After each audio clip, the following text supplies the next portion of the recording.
ভারতের ত্রিপুরার আগরতলায় বাংলাদেশের সহকারী হাইকমিশন ভবনে হামলা ও ভাঙচুর করেছে বিক্ষুব্ধ ভারতীয়রা। এই ঘটনা গভীরভাবে ক্ষুব্ধ করেছে বাংলাদেশ সরকারকে।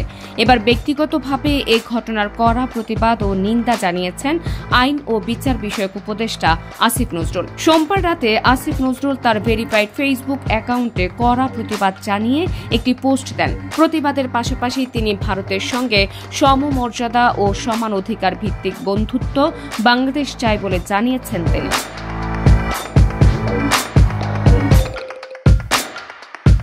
আসিফ নজরুল লিখেছেন, আজ ভারতের আগরতলায় বাংলাদেশের সহকারী হাইকমিশন তছনছ করা হয়েছে। বাংলাদেশের পতাকায় অগ্নিসংযোগ করা হয়েছে। হিন্দু সংঘর্ষ সমিতি নামে একটি সংগঠনের সদস্যরা এই ন্যাক্কারজনক ঘটনা ঘটিয়েছে।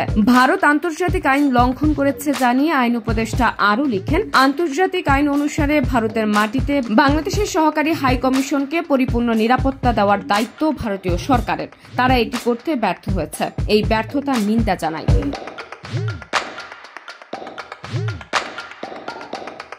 পশ্চিমবঙ্গের মুখ্যমন্ত্রী মমতা বন্দ্যোপাধ্যায়ের মন্তব্যেরও প্রতিবাদ জানিয়ে তিনি লিখেন, নিন্দা জানাই পশ্চিমবঙ্গের মুখ্যমন্ত্রী মমতা বন্দ্যোপাধ্যায়ের মন্তব্যের। ভারতের বিভিন্ন অঞ্চলে সংখ্যালঘু ও দলিত সম্প্রদায়ের উপর যা ঘটে এর জন্য বরং উল্টো ভারতের লজ্জিত হওয়া উচিত। এরপর আসিফ নজরুল লিখেছেন, ভারতকে বলি, আমরা সমমর্যাদা আর সমান অধিকার ভিত্তিক বন্ধুত্বে বিশ্বাসী।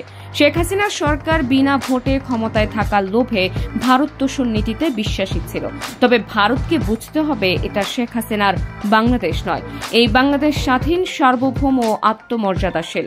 এই বাংলাদেশ নির্ভীক একটি তরুণ সম্প্রদায়ের।